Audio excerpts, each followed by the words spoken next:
We're going to call this Health Committee meeting to order at 1:02. Councilor Austin, would you give the blessing? Father, we come to you today grateful for the opportunity to be of service to you and to the Cherokee people in which we serve. We ask for your guidance. We ask for wisdom. We ask for patience in all things. And Lord, we are grateful for life that you give. In your name, amen. Amen. Shelley, roll call, please. Yes, ma'am. Frankie Hargis. Present. Brian Warner. Honey. Bill England. Honey. Keith Austin. Here. Jack Baker. Here. Harley Buzzer. Joe Bird. Honey. Sean Crittenden. Honey. Don Garvin. Wanda Hatfield. Rex Jordan. Here. Dick Way. Here. Curtis Snell. Here. Denise Taylor. Here. David Thornton. Here. Victoria Vasquez. David Walkenstein. We do have a quorum. Okay. We need approval of the minutes of May 15th, regular session and special session. Make a motion and vote to be approved. Second. All in favor? Aye. Ayes have it. And we'll move right into reports. First is Claremore Service Unit. Mr. George.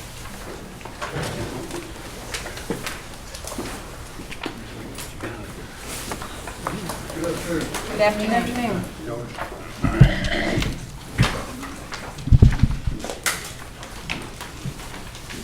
I think you have my formal report there in front of you. One of the things that we did in the last couple of weeks is we put new BiPAP machines out in the hospital. It's kind of a big deal there out in the inpatient and the ICU unit. We had a pharmacist, Lieutenant Commander Rebecca Geiger. She was selected to receive an IHS Director's Award for her involvement, team lead for management of hepatitis C. Congratulations to her. Captain Mike Lee, who is the chief over the pharmacy, and Lieutenant Commander John Collins served on the strategic planning team for the Oklahoma City area pharmacy. They were asked to be on there. Lieutenant Commander John Collins was also asked to sit on the Phoenix area as a subject matter expert on the Phoenix area training for pharmacy.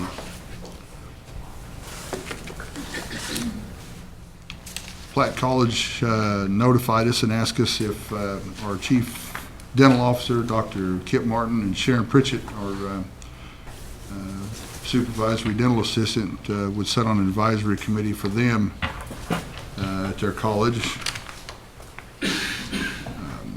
We are in the process of updating our audiology booth. I think the one that's in the hospital now was original equipment back when the hospital was built. So we're updating that. We've did some updates in the dental clinic, new controls, dental compressors, and new vacuums. And then we were also, nursing is meeting with the University of Oklahoma College of Nursing to potentially serve as a clinical site for the BSN nursing students. So we've got some exciting stuff going on. Any questions?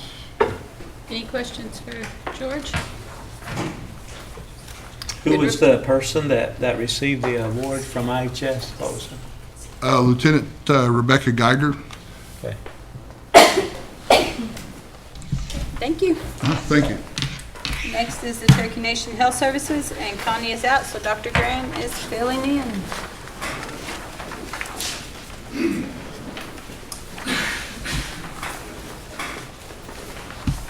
Good afternoon, everyone. Good afternoon. Pleasure to get to address you today. I haven't got to do that in a while. I'm going to go over just a few brief things. You have our report before you, and I believe Gail got a recent copy so that you have the most recent copy of our recruitment report too, but I'll just mention it briefly in just a second. We don't ask all of our facilities to always report this in our report, but I just want to highlight that Amo had 26 new patients, Kui had 116, Veneta had 109 new charts, and Wilma P. had 30 new or reactivated. I can also tell you that the ones I didn't mention also have numbers like that, and maybe we ought to start asking them to do that, because it's really pretty remarkable the number of new patients that come and see us on a monthly basis. It's almost unbelievable. Whenever we opened up the new facility at Muskogee, we thought the numbers would drop pretty drastically at W.W. Hastings as far as new charts, and it didn't. There was barely a blip, and at that time, Three Rivers was doing 300 or more new charts a month as well. So it's just interesting to note, and sometimes it's reported in here and sometimes it isn't, but we really appreciate what's going on out in each of those clinics, and we know we have access issues, and we are continuously working on them. We had two doctors that were awarded, and they're back on page 22, but I just wanted to mention them. Dr. Jeffrey Gastorf was given an award by A.T. Still University during their annual conference. It was for his contribution in education for osteopathic medical practice. And then our oral and maxillofacial surgeon, Dr. Rocky Cullen, was awarded by the Special Forces Medics. I think some, if not most of you, know that we do some training with the Special Forces Medics here at Hastings and in our facility, and that's an appreciation he got for going above and beyond. Our pharmacy residency program, another one of our training programs, received notice from the American Society of Health System Pharmacists that's granting us continuing accreditation for that program. Our EMS also received official notice from the Commission on Accreditation of Ambulance Services that they were awarded another 3-year accreditation after this most recent site survey. And they mentioned the collaboration between our medical director, Dr. Michael Underwood, the entire staff of our EMS services, and the leadership, as well as our quality management staff that helped work on that. Again, I think many, if not most of you, know this, but our ambulance service was the first one in the state to be recognized by that organization for many, many, many years.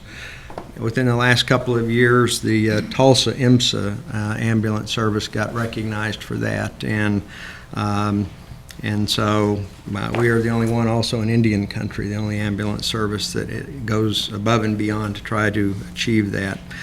We still continue to help out the Northern Plains area of Indian Health Service. One of our nurse managers was asked to go up there and serve.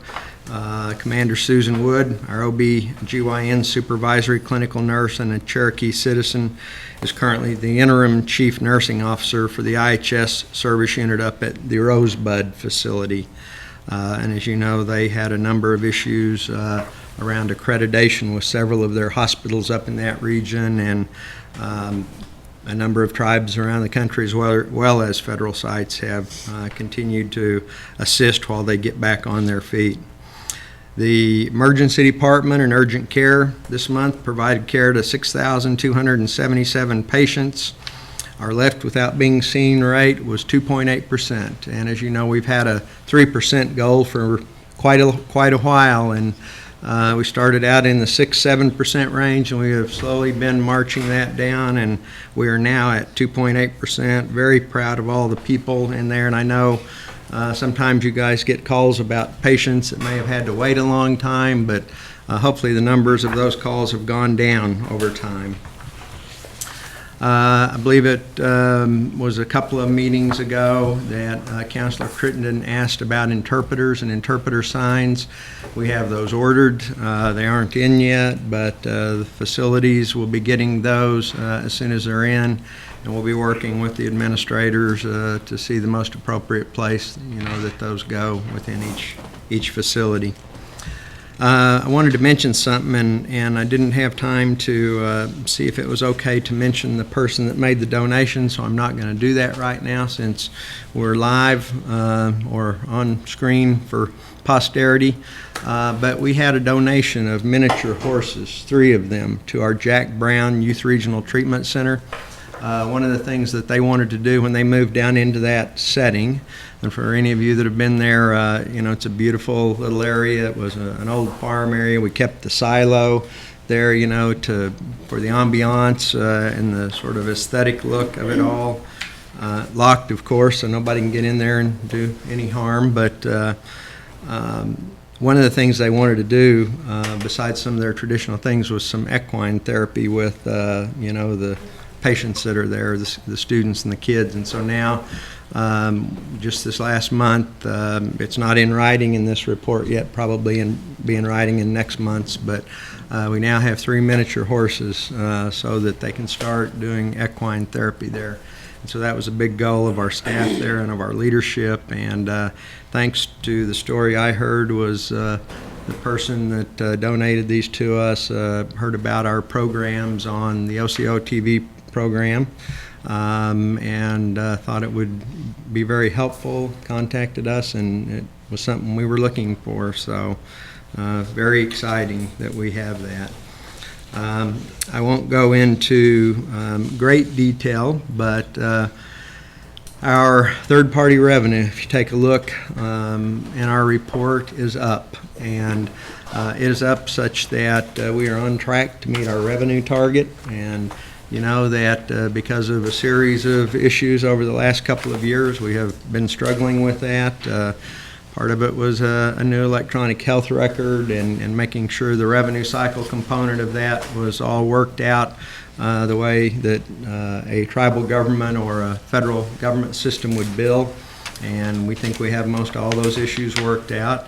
Part of that was the opening of all the new clinics and our projections of when they might open. Some of them opened much later than we thought, due to unforeseen circumstances.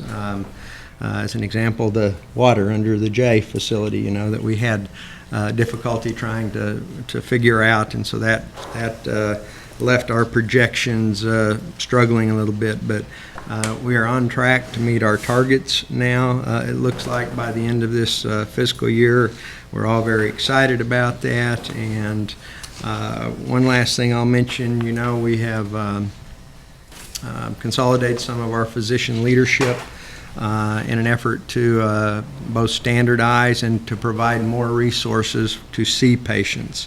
In those places that we don't have a medical director right now, we're going to take that position and use it to fill a staff position, and somebody will more than likely be sort of a lead to work with Dr. Stahlcup and or the medical director that is in charge of that. But we've been getting a lot of compliments on how that's working out within our facilities. One last thing I told you I would mention on the vacancy or the health recruitment update that you received. Our overall provider vacancy rate for the program right now sits at 13.2%. Something you don't see on the sheet, though, is we just have 2 new referrals, one that's come in for Saline and one for Oshaleta that we are actively working on right now. So, and as we've said many times in this venue, those rates are very competitive with facilities, programs our size across the nation, and in most instances, not speaking specifically about the Oklahoma Area Indian Health Service, but when you look at the overall Indian Health Service as a whole, we're well below what their vacancy rates are. So with that, I'll close my remarks and take any questions that counselors might have. Any counselors for Dr. Graham, or questions for Dr. Graham? Counselor Crittenton? Thank you for getting back with me on those signs. I think that'd be a big help to our folks, and I think Keith brought that up and a few months back. It's going to be a good deal. I had someone call about a psychiatrist quitting at Mankiller. I don't know that to be true or not, but can you let me know kind of the behavioral health situation at Mankiller and just kind of see where we're at. We'll follow up with you on that. Thank you, sir. Thank you. Yes, Counselor Buzzard? Did a couple of things. The first thing I want to mention, and you just touched on it, are the patients that are seeing at clinics where you think they may drop. And before I came, I was looking at the charts and I was looking at Sam Hyder Clinic in Jay. And on the pharmacy, the refills are just out of sight. I don't say out of sight, but there's a lot more. I wonder why that is. The patient doesn't look like it's increased, but the pharmacy is really, really increased. And I don't know, I've racked my brain trying to figure out why, but. And I could speculate a couple of reasons, but I won't. We'll just find out and Okay, and we'll it'll get be back interesting with to see. you. I've noticed this over the trend has been like that for the last 4 or 5 months. And I just hadn't asked the question, but you brought that up and I want to bring it to your attention. The other thing is, I sent this in to Brent and to Connie. I had a patient, and you want to explain this while we're on the air. The patient was saying that she went to get an MRI and CT, I believe. And they said, no, we won't make this appointment for you until you get insurance. I said, no, I don't think that's right. There must be some misunderstanding about it. What I did understand from the last meeting is Connie said they do ask them to come in and apply for insurance. Now, that could be a misunderstanding, but I just want to clarify this on the air, that we're not requiring people to have insurance to be seen or to make a referral for those purposes. That is correct. What we are asking people to do, though, is if they have no sort of coverage, we're asking them to go by and see our benefit coordinators and see if they might be eligible.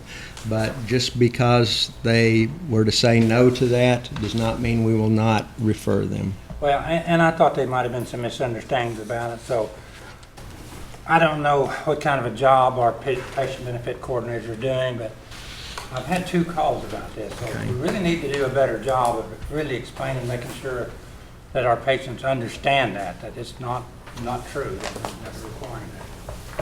So I would appreciate that if we could get training out to them. Or what We could probably script things such Okay. that everyone says the same thing and makes it really Yeah. certain that whether you have it or not is not what Yeah. makes your referral acceptable. It's that you've tried. Yeah. And you've gone and listened and And I told the person that called me, there's probably a misunderstanding about it because we had talked about this previously. Back on this chart here, I'm just, and I applaud Three Rivers for having all the providers there, but if you look at Three Rivers and look at the other column of Sam Hyder, what's the deal here? You know, I asked that question too when I saw this. You know, we have just recently lost the PA there. He relocated and is now at Hastings and providing care there. That one vacancy down in the APRN and the one vacancy up there in the physician category, those two are 2 of the brand new ones that we put in there in FY16, and we've just have had difficulty filling. And so, Does location play a big role in placement? you know, it does. I mean, you know, and where the person can live and where their kids might be able to go to school, all those things do. And I promise you, Counselor Buzzard, it's not because we're overlooking Jay, you know, for other people. Then if you look at the APRNs, 1, 2, 3, 4, 5, there's 6 down there. And then if you look at the podiatrists, there's 2. We don't have one at Jay, and I went and tried to ask to get a podiatrist at Jay. If we don't have one on the full-time, at least part-time, 1 day, 2 days a week. So I don't know why we can't manage those things a little bit more productive than what we're doing. I noticed Ammo doesn't have one, neither does Squee, Redbird. But we have 2 down there, and the others are sitting there with 0. So that's beginning to play a big part as the council members to start trying to get these things filled up. And I know you guys are trying your best, so I just want to bring that to your attention. Yes, sir. It doesn't, I'd just like to see more provided. Thank you. Thank you, Madam Chair. Any other questions? I just have a comment.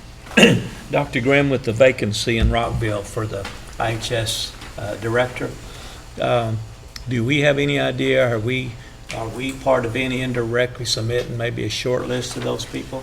So there was an announcement that came out today, interestingly enough, that a new person has been named the principal deputy director. And that person is going to be the acting director of Indian Health Service until a permanent director is named. Up until this point, it had been someone called the deputy director.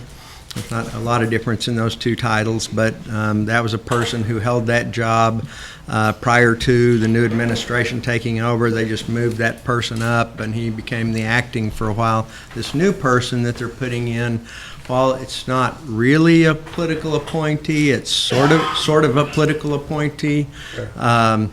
In as much as the administration has named that person to be the acting director until such time one is appointed. I know they're going through, numerous vetting processes for still a lot of the political appointees that have not been named yet, and with the Indian Health Service Director, once it is named, it'll have to go through Senate confirmation through the Senate Committee on Indian Affairs, and then through the full Senate for a vote. So, and when that gets named, that person gets named, we'll be able to, alert you all as to who it is and such things. Okay, thank you. Thank you, Madam Chair. Any other? Counselor Austin? On the signs. Yes, sir.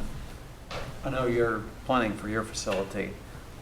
When that conversation started, it was relating to a patient in Claremore IHS who was having the struggle. Huh. And I was wondering if we could coordinate with them to make sure that if it's workable for them, that the same signs would be available for them. We can certainly talk with George about that, about where we're getting them from and that sort of thing. And I imagine if there wasn't too many that he needed, just one or two, we might even be able to help out with that if they have interpreters. He may need 17 signs. Yeah, if he needs 17, I don't know. But we'll speak with him about that. Okay, Counselor Lay? Thank you, Madam Chairman. Dr. Grimm, you mentioned Cooley. You had somebody headed that way or hired? Yes, we just got some new referrals that our recruitment office is working with. One provider, Oshaleta, is in that mix. A provider that we're recruiting for Oshaleta. And that's the vacant position, Yes, sir. vacancy? So does that mean they're hired or? No, it means that that we're in the process. We haven't given them yet a letter of commitment, nor have they accepted anything like that. We're in the early stages of recruitment with them, letting them visit, having dinner with them and talking about our system and our benefits and things like that. So, Are they going to have to come out of another system and give notice? that I don't know the answer to, but I can find out and let you know. And the no water vacancy, nothing working on that? Will Rogers? Anything? Nothing going on right now. I heard Hastings on the back. I noticed the APRN's vacant, new converted. What does that mean? Are we converting lots to APRNs? It's my understanding, and correct me if I'm wrong, Dr. Stalcup, but we took a physician and converted it into 2 APRN positions. Is that correct? I believe that's correct. Yeah. Trying to get 2 for the price of 1 to help expand access to care. Thank you. Any other questions? And we're doing that primarily too for budgetary reasons as well. I mean, to fill something that wasn't on there, at the beginning of the year, we have to be able to show we have the money for it, and so we converted to be able to show we had money to fill 2 APRNs. All right, I guess that's the end of it. Thank you all. Thank you. Okay, we move to old business, which we have none pending. And in new business, we have one resolution. Counselor Lay, would you like to bring that forward? Yes, Madam Chairman, thank you. I'd like to make a motion to bring this resolution forward with the following amendments added to it. Let's, And if I may, I'll read the amendment. do we need to get that into motion first, or? That's Into good this. quick. Let me ask that question. Okay, let's get it into it. Second. Yeah, he's making, well, he needs to make the motion with the. With the amendment, so that, okay, So that we know. Okay. Second. go ahead, I'm sorry. Want me to keep going? Yes, make your amendments. Thank you. The amendments would be on the resolution line, added to the resolution line after healthcare, strike providers and make it say patients and providers. Which one is that? That's the top line. A resolution related to Cherokee Nation healthcare, patients and providers. Okay. Okay. And down at the bottom on the be it resolved by the Cherokee Nation, the change will be the council encourages the Cherokee Nation Health Department to find good management processes to alleviate the provider losses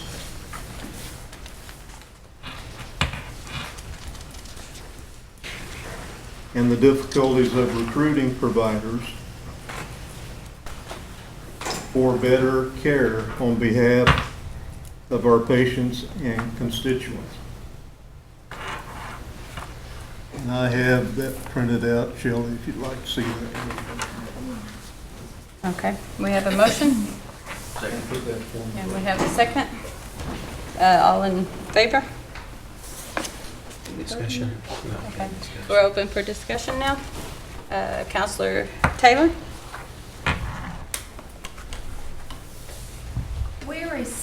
I have a couple of things with this. For one thing, as the chair of ENF, I don't see any dollar figure on this. I feel like to pass this legislation would be to pass a blank check. And we're getting ready to do our budgets, and if we pass this, the money's gonna have to come from somewhere, and I don't even have any idea what we're talking about. Are we talking about 50 grand, 5 million? I just feel like it would be irresponsible to pass something open-ended like this, because I did not catch out of the discussion with Dr. Parrish a dollar figure that they were looking for. Perhaps I missed it. And then the fact that the constitutionality of even doing this type of legislation has been called into question. I would move to table this and come back with something a little more concrete. Second. Motion second. Is it Table. motion to table or table indefinitely? Table indefinitely, because I think it needs to be Okay, let me, completely redone. if I may then, Sure. since it's indefinitely. We can't have discussion once I it's, understand, but I want to understand what she's asking for, either table or table indefinitely. Table indefinitely. okay, we've had a motion to table indefinitely and a second. All in favor? Aye. Aye. All opposed? Aye. Shelley, can we do a roll call?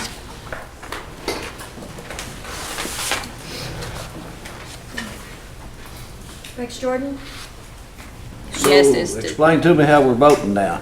yes is to table indefinitely, no is to continue. Yes.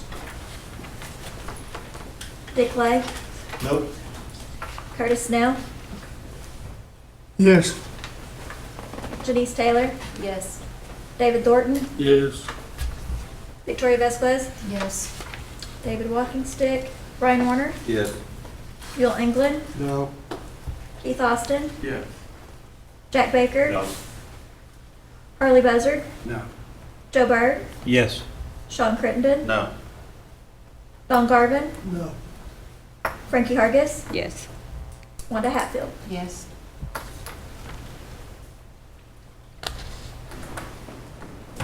Madam Chair, I need to make. We have 10 yes and 6 no. The motion to table carries. Okay, Councilor Burke? Yes, Dr. Graham, we had this long discussion last month with, a lot of debate. It seemed like we had a plan to take care of this increase for our providers. It's not that I'm opposed to it, but I'd like to give the health department a fair chance and following through with some of the plans that you guys have. Thank you. And we do. We have a plan that we've been working on. It's going to be ready for the FY18 budget cycle. So, and we've been working on it for well over a year. Okay? Madam Chairman, since there's now discussion with the speaker, I'd like to Make a discuss it statement. also. Let me fin- let me We're not fin- discussing the resolution, we're, Yeah, I'm almost through. Dr. Stallcup, you mentioned a plan, so we're okay with moving forward. Madam Chairman, council members. Yes, sir, we've been working diligently ever since the last time we presented. I've actually been working very closely with Chief Operating Officer as well as Health Finance to make sure that all of the mathematics works right. Sure. Like I said before, we're all in favor of raises to base pay, and the plans that we're considering do include raises to base pay. We want to consider that for the purposes of recruiting and to make sure that we're on a level playing field. But we are progressing to make sure that we can have a properly incentivized and very very competitive package, not only for our providers, but for all the providers we're going to need to bring into the system. Well, we just want to be, I just want to be kept updated because I'm not opposed to increases in people's salary, but I'm one that I don't want to be trying to run the day-to-day operation either. The health department, we'll give you a chance and try to improve on this situation that we have for better recruitment, and we want you to keep us posted and see how this thing is going. Yes, sir, absolutely. Thank you, Madam Chair. okay. Councilor Lay had a statement. I have a point of order. We have tabled indefinitely, and we should suspend discussion. Is it? Tit for tat here, Madam Chairman. If the speaker can ask questions or make statements, His was not should be able to. specifically towards your resolution. Is it a statement other than what's in the resolution? Yeah. I will allow yours and then we will move on. As to the resolution being illegal, that is poppycock. There's no resolution that's illegal.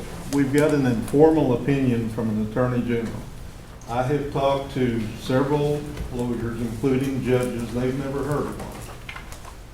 So I don't know where we're coming with this at. The other thing is, I didn't ask for any finances, didn't ask for any funding. I'm asking this group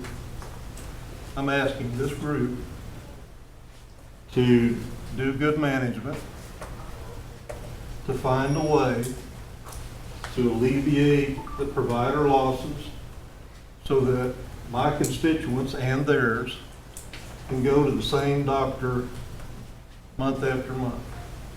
We've got some of our elder patients as well as our kids who are going more than once a month because of their health. And we see, from, I'll just take my clinics. We had a 100% loss of physicians in Norwalk at one time. You battle your way back to finding us two. Thank you. We're still short one, but they're all brand new. I think that I've heard about from my constituents about one and they like it. So that's good.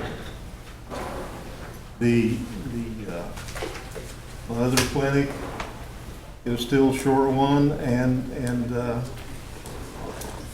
so you've got some folks holding the fort down. Both Cooey and no water. When you have these provider losses, these things hit home hard real quick, especially when you don't have Three Rivers, 1, 2, 3, 4, 5, 6 docks. We've got 2, we've got 3, run from. And when you lose all your docks and/or 50% of them in one whack, that's a big loss and it's tough to recover from. And then that overloads the other folks and the other APRNs, and they rotate over to Veneta, or they rotate over to Salina, and pretty soon they're filled up. And so this is important, and it should not be treated with an informal legal opinion. You know, the administration should come to us and state what they got going, just like Joe said. What's your plan? If you got a game plan, let us know, but I mean, we need your help, is all I'm saying, and that's all this resolution said. Thank you.